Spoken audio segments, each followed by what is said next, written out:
تاکہ وہ اپنے وبال جو اس میں ہے اس کو چکھ لیں. اللہ تعالیٰ صاحب انتقام ہے اگر وہ ایسا نہیں کرے گا.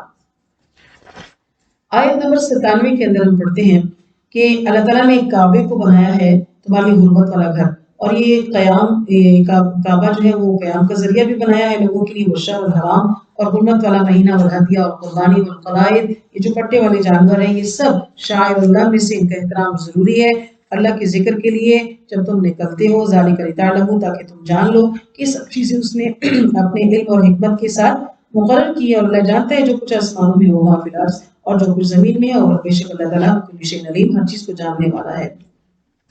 اور وہ غفور الرحیم بھی ہے کہ جس سے کچھ کمی بیشی ہوتی ہے تو استغفار کرتا ہے، چھوٹی موٹی غلطیوں کو معاف کرتا ہے. رسول کی ذمہ صرف بلاغ پہنچا دینا ہے.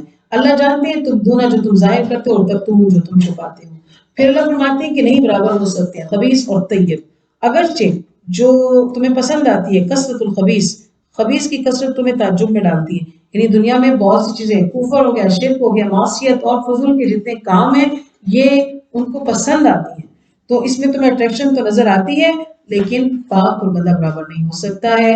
فَاصْبِرُوا اللہ سے یا اولی الالباب، اے عقل و خرد رکھنے والے لوگوں، لعلکم تفلحون، تاکہ تم کامیاب ہو جاؤ.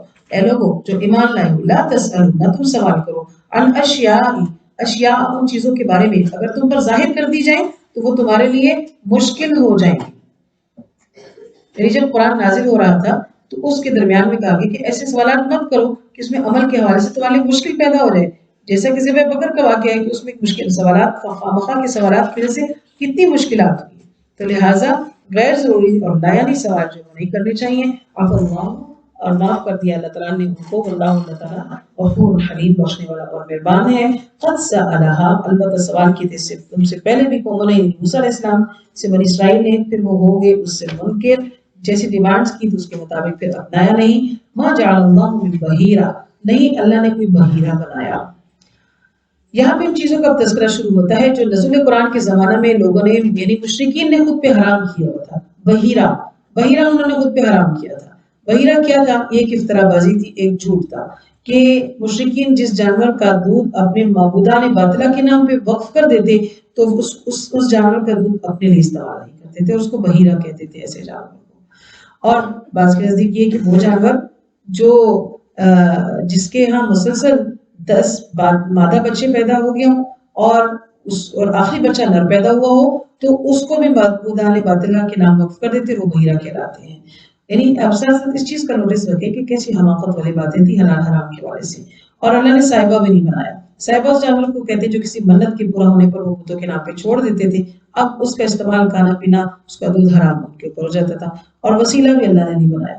وسیلہ جو ہے یہ بھی مشرکین کی اختراع تھی. یہ اس اونٹنی کو کہتے تھے کہ جو مسلسل جو ہے وہ مادہ بچے پیدا کرتی، درمیان میں کوئی نر بچہ پیدا ہو جاتا تو خوش قسمت سمجھ لیتے تو یہ وسیلہ کہتے اس کو. تو اس لیے انہوں نے کہا کہ یہ، اور اس کی وجہ یہ بیان کرتے تھے کہ اس کی نسل میں بچوں کی تعداد میں وہ مکس ہو گیا، نر اور مادہ مکس ہو گئے، لہٰذا مشرکین اس کا استعمال بھی درست نہیں سمجھتے تھے اور اس کو بھی بتوں کے نام پر وقف کر دیتے تھے. اللہ نے حام بھی نہیں بنایا. حام کے معنی بچانے والا ہوتا ہے.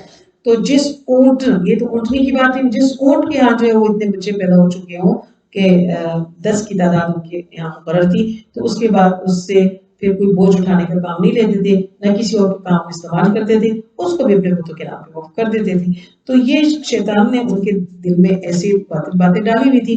اللہ فرماتے ہیں کہ یہ سب یفترون علی اللہ کذب، اللہ پر جھوٹا اور افترا بازی تھی. اور ان میں سے اکثر لوگ جو ہیں وہ بے عقل تھے، بے وقوف اور حماقت تھے کہ خود ساختہ عقیدے اور رسمیں انہوں نے جاری کی تھی.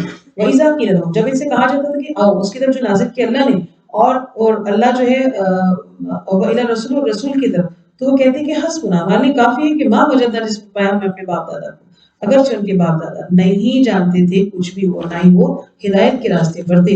یعنی باپ دادا کی اندھی تقلید سے منع کیا گیا ہے کہ اگر ہمارے یہاں کچھ بھی ایسا چل رہا ہے، آج کے دور میں کسی کو یہ سمجھ آتا ہے کہ نہیں ہمارا دین تو اس کے خلاف ہے، تو اس سے پلٹ جانا چاہیے، کیونکہ باپ دادا کو یقیناً علم نہیں تھا تو اس روش پر رہے. اے لوگوں جو ایمان لائے، علیکم انفسکم، تم پر اپنی ذات کا ذمہ ہے، یعنی اپنے لیے اس کو لازم سمجھ لو، یعنی اپنی اصلاح کو. یعنی اگر تمہاری تبلیغ سے، تمہارے بتانے سے کسی دوسرے پر اثر نہیں ہو رہا تو پھر آپ کے لیے وہ اتنا بڑا ایشو نہیں ہے. اگر اپنے کہنے سے ہم خود نہیں بدل رہے ہیں تو یہ قابل توجہ بات ہے. تمہارے اوپر تمہارے اپنے نفس سے متعلق جو ہے وہ ذمہ ہے، یعنی تبلیغ کا اثر قبول کرنا ہے خود. لا یضرکم من ضل، گمراہ ہونے والا شخص جو تمہیں نقصان نہیں پہنچا سکے گا. اذا اہتدیتم، اگر تم ہدایت کرو، اپنے ایمان کی حفاظت کرتے رہو تو پھر تمہیں کوئی مجبور نہیں کر سکتا. اور ہمارے سامنے ایسے واقعات ہیں نا، صحابہ کرام کے تو سب سے پہلے ہیں کہ جنہیں تشدد کیا گیا لیکن انہوں نے ایمان کی روش نہیں چھوڑی، اپنے دین کی حفاظت کرنے کی کوشش جنہوں نے کی تو دوسرے جو ہے ان کا کچھ نہیں بگاڑ سکے. سب چیزیں اللہ کی طرف مرجع لوٹنے والی ہیں، وہ بتائے گا تم جو عمل کر رہے تھے. آیت 106، اے لوگوں جو ایمان لائے، شہادت بینکم اذا حضر احدکم الموت حین الوصیۃ اثنان ذوی عدل منکم او آخران من غیرکم ان انتم ضربتم فی الارض فاصابتکم مصیبۃ الموت. ان آیات کے مفہوم میں یہ ہے کہ شہادت کو قائم کرنا ہے. کس معاملے میں؟ کہ جب کوئی سفر کی حالت میں ہو تو موت آ جائے تو وصیت کے وقت 2 عادل گواہ بنا لیے جائیں، اور اس کے علاوہ 2 گواہ اور بھی. اور یہ حالت سفر میں بتایا گیا ہے کہ جب موت کی مصیبت آئے تو وہ کریں. اور پھر ان 2 گواہوں کو مقرر کر لیں تو اس کے بعد انہیں روک لیں نماز کے بعد، اور اس کے وقت جو ہے وہ اللہ کے وقت وہ قسم اٹھائیں کہ انہوں نے جو بیان دیا ہے، مرنے والے نے جو وصیت ان کو بتائی تھی، وہ اللہ کی قسم اٹھائیں کہ وہ درست کہہ رہے ہیں، اور وہ سچی گواہی دیں کہ مالی مفادات کو نہیں حاصل کرنا چاہتے اگرچہ وہ قریبی رشتہ دار ہی کیوں نہ. اور وہ یہ کہیں کہ ہم ولا نکتم شہادت اللہ، کہ ہم اللہ کی گواہی کو چھپائیں گے، ہم ایسا نہیں کریں گے. یعنی جتنی گواہی بھی دیں گے بالکل ٹھیک ٹھیک دیں گے سفر کی حالت میں جب ایسا ہوا. اور اگر ہم غلط گواہی دیں گے تو عاصمین گناہگاروں میں سے ہو جائیں گے. تو اگر ان کے اوپر شک ظاہر ہو جائے اور دوسرا یہ کہتا ہے کہ یہ جھوٹی گواہی دی ہے انہوں نے، تو لہٰذا وہ کیا کریں کہ وہ پھر اس کی جگہ اب دوسرے 2 لوگ کھڑے اور وہ کہیں کہ ہم یہ گواہی دیتے ہیں اللہ کے نام کی کہ انہوں نے جو کیا ہے یہ غلط کیا ہے، یہ فوت ہونے والے کی وصیت کے خلاف گئے، انہوں نے اس کے اوپر غلط بیانی کی ہے، ہمیں اس پر یقین ہے. تو بس وہ اللہ کے نام کی قسم اٹھائیں گے اور وہ یہ کہیں گے کہ ہم زیادتی نہیں کر رہے ہیں، ہم درست بات بتا رہے ہیں. پھر ان کی گواہی کا جو ہے وہ اعتبار جو کیا جائے گا. دراصل یہ آیات نازل ہوئی کہ اس زمانے میں ایک واقعہ ہوا ایسا کہ ایک شخص بیمار ہو گیا جس کا نام بدیل تھا. تو جب وہ سفر میں تھا تو اس نے اپنے غیر مسلم ساتھی جو تھے ان کے ہاتھ اپنے سامان دیے اور ایک لسٹ بنائی تھی، اس سامان کے اندر وہ فوت ہو گیا. تو اس کے ساتھی سامان لے کے واپس آ گئے. سامان میں ایک چاندی کی ایک قیمتی پیالہ بھی تھا اور وہ ایک مہنگا کیا پیالہ تھا، عمرہ اور بادشاہ لوگ استعمال کیا کرتے تھے اور اس کی خاصی قیمت تھی. تو وہ پیالہ جو ہے وہ اس میں موجود نہیں تھا، وہ ان لوگوں نے آپس میں لے لیا اور اس کو بیچ دیا ان دونوں شخصوں نے اور اس کی رقم تقسیم کر دی تھی. باقی مال انہوں نے وارثین کو دے دیا. تو اب جب انہوں نے وہ سامان کھولا تو بیچ میں فہرست بھی نکلی. اگر فہرست نہ ہوتی تو ان کو نہ پتہ چلتا کہ اس میں کیا ہے. تو انہوں نے کہا کہ نہیں، اس میں تو وہ اس سامان کے حساب سے اس میں وہ قیمتی پیالہ موجود نہیں ہے. تو ان سے پوچھا کہ انہوں نے قسم اٹھا لی کہ نہیں، ہم نے تو کچھ نہیں لیا اور ہمیں تو اس کے بارے میں معلوم نہیں، ہو سکتا ہے کہ وہ بیمار تھا، اس نے اپنی بیماری کے لیے بیچا ہوگا. تو جب انہوں نے اس طرح کی باتیں کی تو وہ جو ان کے وارثین تھے ان کو شک پڑا کہ یہ غلط کر رہے ہیں. تو انہوں نے قسم اٹھائی. تو انہوں نے کہا کہ غلط بیانی کی اگر ان کو یقین ہے کہ یہ غلط بیانی کر رہے ہیں تو قرآن نے یہ طریقہ بتایا، جبکہ یہ معاملہ پھر آپ صلی اللہ علیہ وسلم کی خدمت میں پیش کیا گیا تو زبان کو دوبارہ طلب کیا گیا. تو انہوں نے پھر گواہیاں ہوئی اور جو مطلب سارے دوبارہ سے قسم اٹھائی اور ان کے بیانات کو دیکھا گیا. پھر انہوں نے اقرار کیا کہ ہاں انہوں نے وہ پیالہ جو ہے وہ ایک سنار کے ہاتھ بیچ دیا تھا. تو یہ کہا ہے کہ اس کا اگر کسی کو یقین ہوتا ہے تو اس میں یہ طریقہ کار کیا جا سکتا ہے.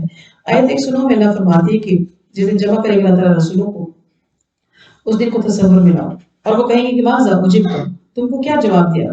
یعنی اللہ ان سے پوچھیں گے کہ جب آپ اپنی قوم کو بتا رہے تھے تو آپ کی قوم نے آپ کو کیا جواب دیا. تو وہ کہیں گے کہ لا علم لنا، ہم کو کچھ علم نہیں، انک انت علام الغیوب، آپ ہی پوشیدہ باتوں کو جاننے والے ہیں. یعنی اب وہ آگے کیا کرتے رہے ہیں، انہوں نے کیا کیا، تو اللہ آپ زیادہ بہتر جانتے ہیں کہ انہوں نے کیا کیا. اور عیسیٰ علیہ السلام کو بلایا جائے گا، ان سے کہا جائے گا یا عیسیٰ ابن مریم، اے عیسیٰ ابن مریم، یہ بتائیں کہ آپ نے اپنی قوم کو پہنچائی تھی بات، تو آپ نے کیا کہا تھا اپنی قوم کو. اور فرمایا کہ عیسیٰ ابن مریم اس کو یاد کرو میری نعمتوں کو جو میں نے آپ کے اوپر کی اور آپ کی والدہ پر کی، اس انعامات کو یاد کرو، اور ہم نے آپ کی روح قدس کے ساتھ تائید کی تھی، اور آپ نے کلام کیا تھا لوگوں کے ساتھ فی المہدی و کہلا، گود میں اور پنگوڑے میں اور پکی عمر میں، وَإِذْ عَلَّمْتُكَ الْكِتَابَ وَالْحِکْمَةَ، ہم نے آپ کو کتاب اور دانائی کی باتیں سکھائی تھی، تورات اور انجیل کا علم دیا تھا۔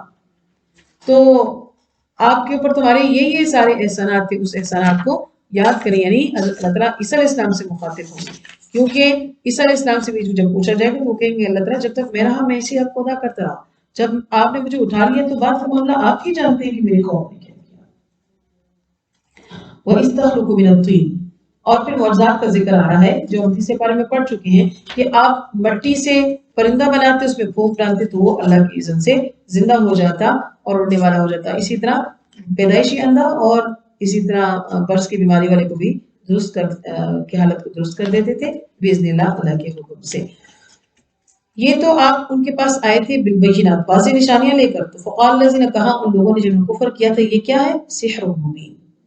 وَإِذْ أَوْحَيْتُ إِلَى الْحَوَارِيِّينَ، اور جب آپ نے حواریوں کی طرف جب میں نے حواریوں کی طرف وحی کی، حواریوں کی طرف وحی کرنے کا مطلب کیا ہوا کہ اللہ کہتے ہیں کہ میں نے ان کے دل میں یہ بات ڈال دی کہ وہ آپ پر ایمان لے، ان آمنوا بی و برسولی، کہ مجھ پہ ایمان لاؤ اور میرے رسول پر ایمان لاؤ۔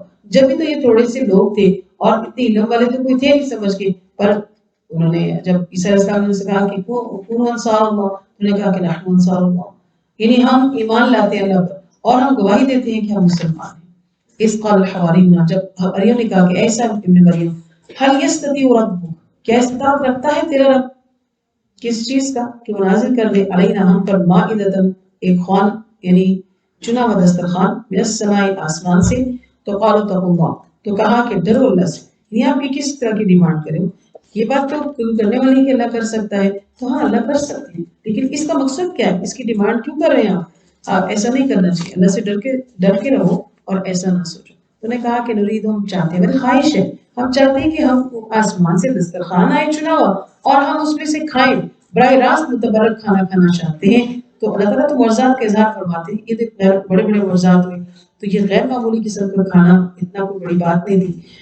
وَتَطْمَئِنَّ قُلُوبُنَا، اور ہمارے دلوں کا اطمینان ہو جائے اور ہم جان لیں کہ ایسا متبرک کھانا ہم نے کھایا ہے اور آپ ہم سے سچ فرماتے ہیں کہ اللہ تعالیٰ ہر ایک چیز کو پورا کرنے والا ہے۔ وَنَكُونَ عَلَيْنَا مِنَ الشَّاهِدِينَ، اور پھر ہم تو اس پر گواہی دینے والے بھی ہو جائیں گے کہ ہاں ایسے واقعہ ہوا کہ اللہ نے یہ خوان نازل کیا۔ تو عیسیٰ علیہ السلام نے ان سے کہا کہ اللہ سے دعا کی کہ اے اللہ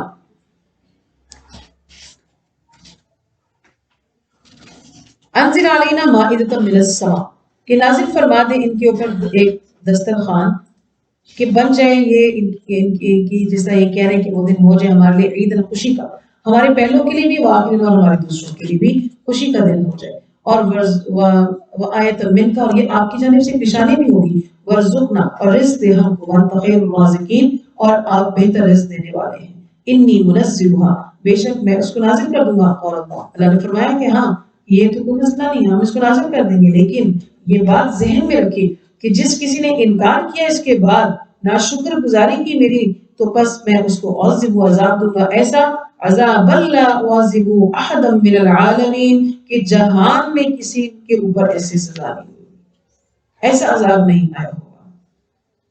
حضرت عیسیٰ علیہ السلام نے یہ دعا کی تو بعض روایات میں آتا ہے کہ آسمان پر بادل نمودار ہو گئے اور ان کے درمیان فرشتے دسترخوان اٹھائے ہوئے آئے، وہ نازل ہوا اور اس میں کچھ روٹیاں اور تلی ہوئی مچھلیاں تھیں، تو اس کے علاوہ کچھ جیسے سرکہ وغیرہ، نمک اور مختلف سبزیوں کا ذکر آتا ہے اور زیتون کا کہ وہ تھی۔ تو عیسیٰ علیہ السلام نے اللہ کا نام لے کر وہ دسترخوان کھولا اور لوگوں کو کھانے کی اجازت دی، اور اس کی لذت کی انتہا تو ظاہر وہی جانتے ہوں گے کیونکہ یہ آسمان سے نازل ہوا تھا۔ اور کہا جاتا ہے کہ یہ دسترخوان ایک دن کے وقفے سے 40 دن تک نازل ہوتا رہا، لیکن بعض مفسرین یہ کہتے ہیں کہ مائدہ صبح کے وقت نازل ہوتا اور دن کے وقت خود بخود اٹھ جاتا، اور بعض کے نزدیک یہ نازل نہیں ہوا تھا کہ حضرت عیسیٰ علیہ السلام نے منع کیا تھا، تو لہٰذا یہ بعض آگے تھے اتنی بڑی وعید سے۔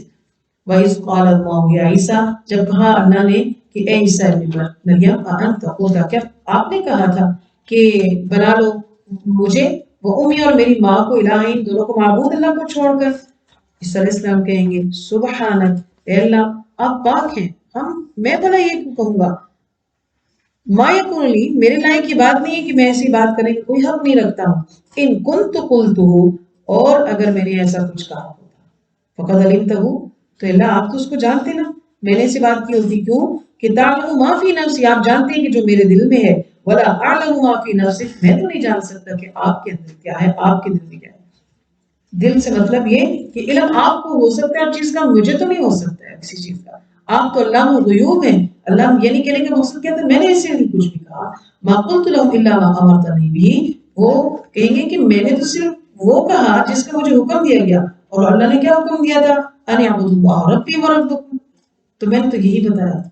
اور اللہ میں جب شہیدن جب تک موجود رہا، دل تو رہا میں ان کے درمیان، تو میں نے ایسے ہی کہا. فلما توفیتنی، جب آپ نے مجھ کو اٹھا لیا، تو انت الرقیب، آپ ان کے اوپر نگران ہیں، آپ ہر چیز پر شہید ہیں. پھر آپ جانتے ہیں کہ انہوں نے ایسا کیا. ان تعذبوا، اللہ اگر آپ ان کو سزا دیتے ہیں تو فإنهم عباد، یہ آپ کے بندے ہیں، آپ سزا دیں ان کو.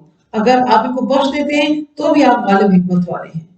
یعنی ان کے نہ عذاب کی دعا کی اور نہ اللہ پہ چھوڑ دیا کہ اللہ انہوں نے اتنی بڑی زیادتی کی ہے، آپ ان کے ساتھ بہتر نمٹ لیجیے جیسا آپ چاہیں. تو اللہ فرمائیں گے ھذا یوم